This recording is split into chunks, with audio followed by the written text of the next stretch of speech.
everyone, and welcome to the Red Brick House. Today is such an exciting day because I have completed all of my fall projects, and there have been quite a few. I know this is a long season, at least for me it is. It's kind of my most favorite season to decorate for because my decorations can stay out through, September all the way to December, And so I made quite a few things for this season to decorate my house with, to use in my home. And I wanted to share those with you because in a lot of my fall videos, I didn't film how the end result turned out because I needed to work on all those projects. And so I had promised in a lot of my videos that I would do a kind of a roundup video of all my fall things and show you the finished result of all of those. And so that's what this video is today. And if you see anything that you like, that you have not watched me make, and you're interested in that, you can find that here on my YouTube channel. And so with that said, let's get started.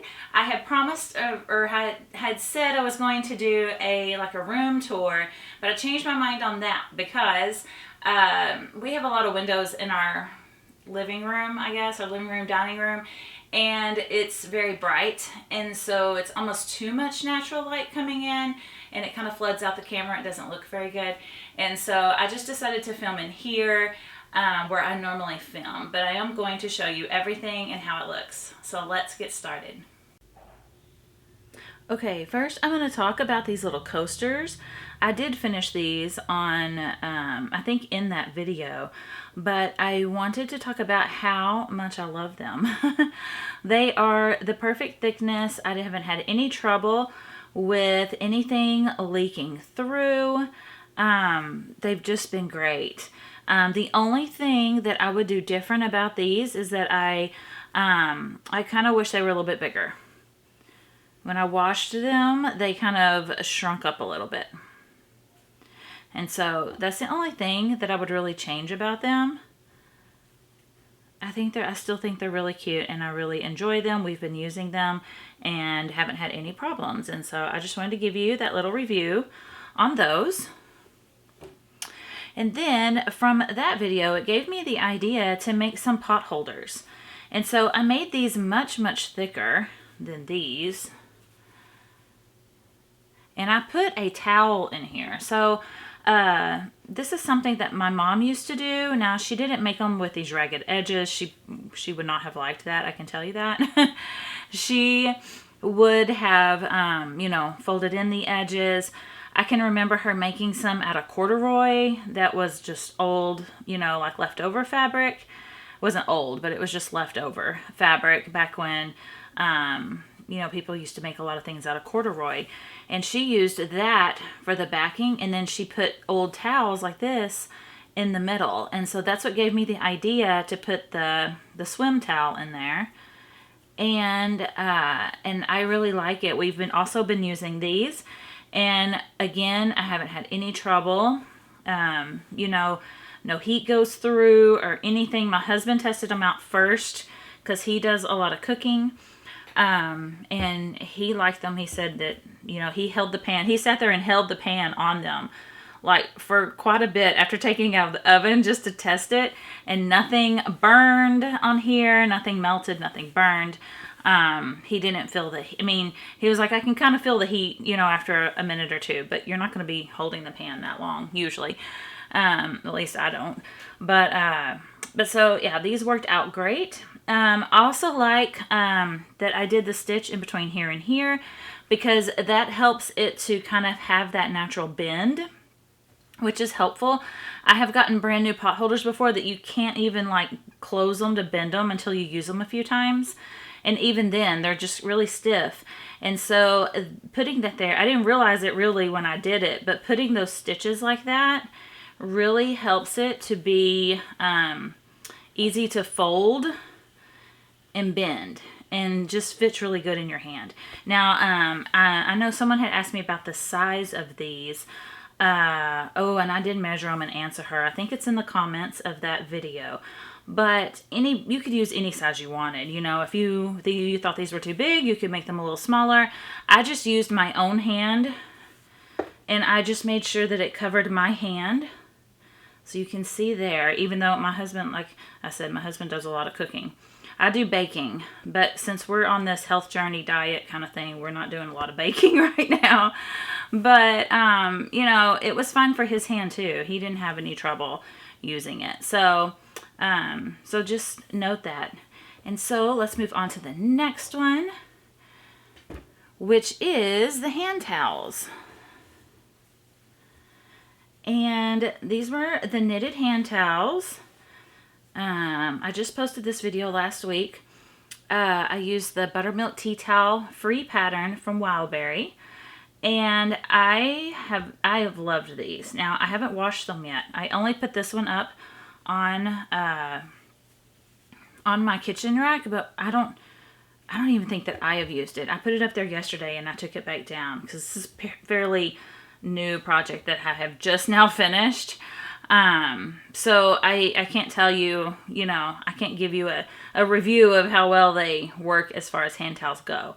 But I love this. I love this pattern. I will make more of these patterns in the future. In that video, I had made this one and finished this one, and then I had started working on this one. So those two are done. And then I tried some different stuff. Oh no, I had made this one. Sorry, it's been a minute. I did finish this one. I was working on this one, I believe. I can't remember. I think that's right.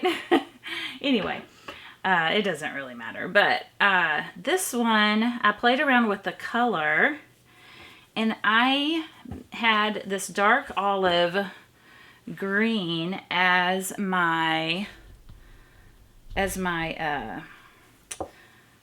base. And then I just changed the stripe. So I started out with the cast on, of course, and then the 2-row repeat. So that's 4 rows right there. And then I started the stripe. And then I did another 4 rows or 2 repeats because it's a repeat, 2-row repeat. So I did that in between the stripes going up here. And so let me lay it out so you can see the whole thing.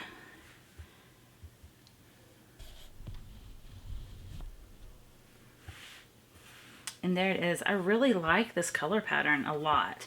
And so then I had thought, well, why don't I'll start with the base color, do a stripe, and then the base color will change to whatever that stripe was. And so I did that on this. Now, doing that, you had to use your brain a little more. You know, you had to be thinking about that, and that was a little tricky. I did mess up at one point. I think it's on that end. So I had started on this end. Oh, it's curling up. Let me make it pretty. Okay. So I started on this end down here, and I started with a base red, and then I had an orange stripe, and then the orange stripe here became my new base color. And then I added the green stripe, and then the green became my new base color, and I added the dark green. And I just kept going, and I did make a mistake up here. This row, I think it's this row, should have been green or red. I can't remember, but I did make a mistake. It's a little tricky. You do have to kind of think about it, but I love it. I absolutely love it. This is my favorite one because it's just so colorful, and it's so I don't know. I really like it. It reminds me of, like, you know, when you knit color work almost. I would love to have a sweater like this. Now, maybe not these colors, but I would love to have a sweater like this. I think that might be in my future because this was very easy to knit, and you're only carrying the yarn at the beginning, so you're not having to have floats and things like that. But yet it still has that kind of color work look to it. So let me bring it up closer so you can see. So I started there, and I'll show you slowly just how that changes as you go along.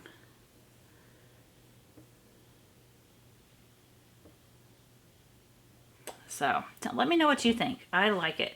And I think I'll probably make some more like this, maybe for maybe after Christmas is over, maybe for the winter season, or I might make some pink and red or something for Valentine's. I don't know.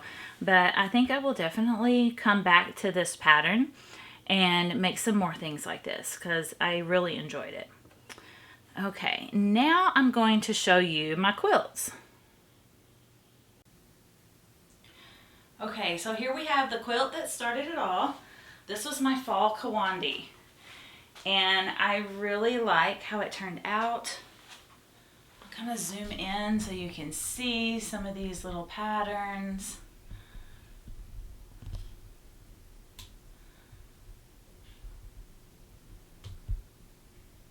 It's just really cute. I learned so much doing that first one that I feel like this one turned out a lot better. And I had some wonderful comments and suggestions about Kawandis and, you know, what other people were using and how to do the little tassels on the end, the fula. And so I just gave me a lot of ideas, and I just thank you so much for all the lovely comments that people gave me on here, because it's just so inspiring and it makes me want to do more. So let me show you the back of it now.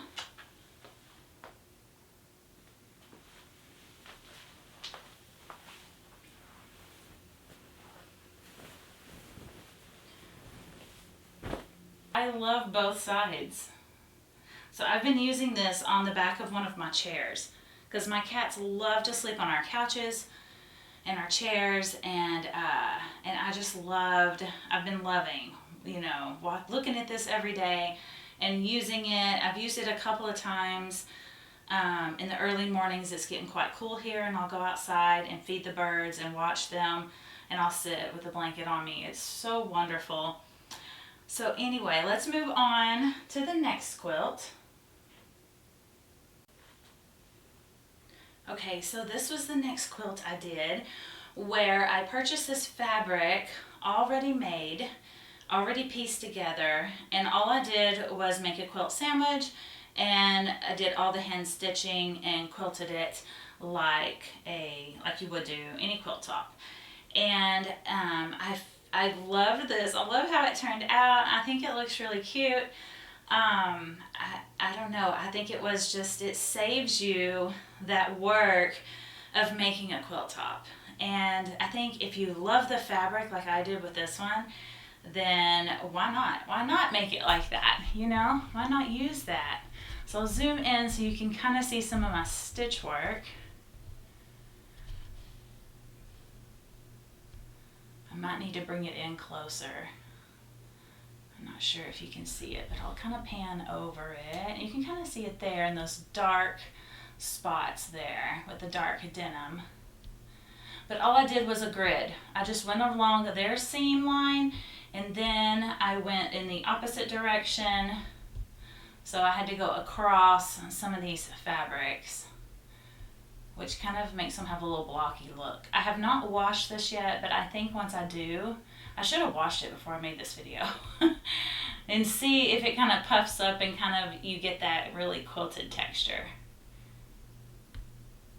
But that is that one. Let me show you the back of it.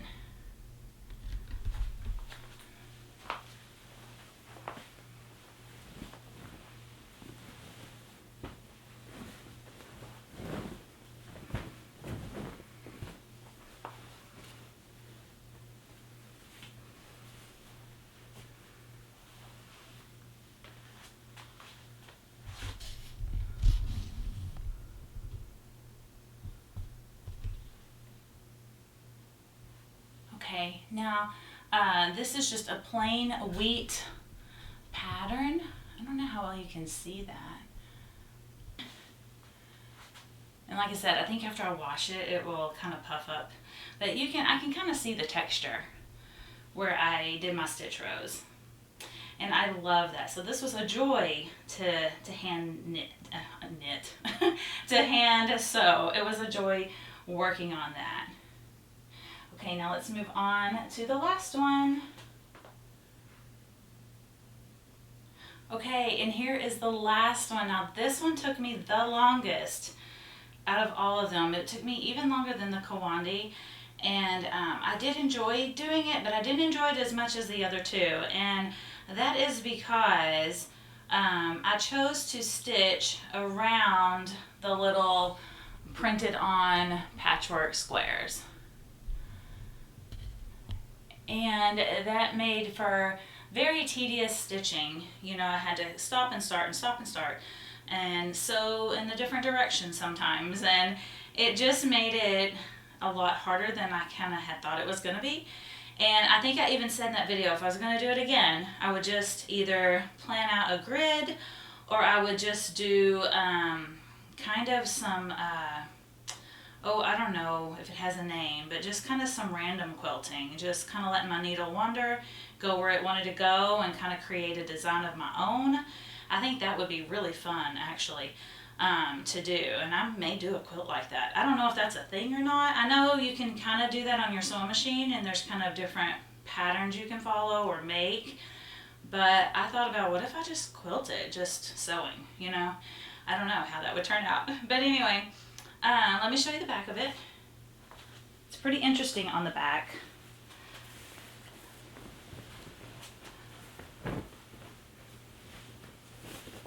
I love this chicken fabric.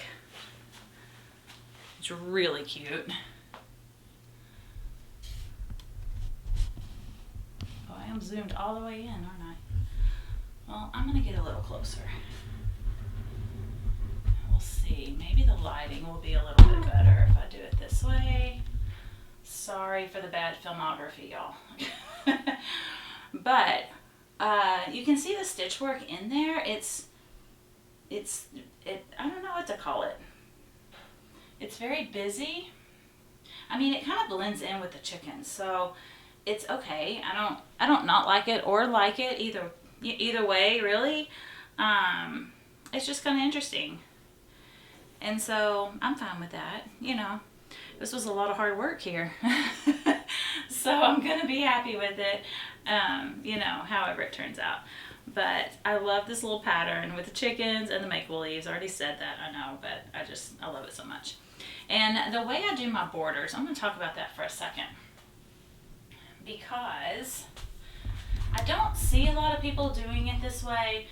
And this is how my mom always made borders for quilts, like right here. And so what she did, and this is what I do, is she always made the backing bigger than the top.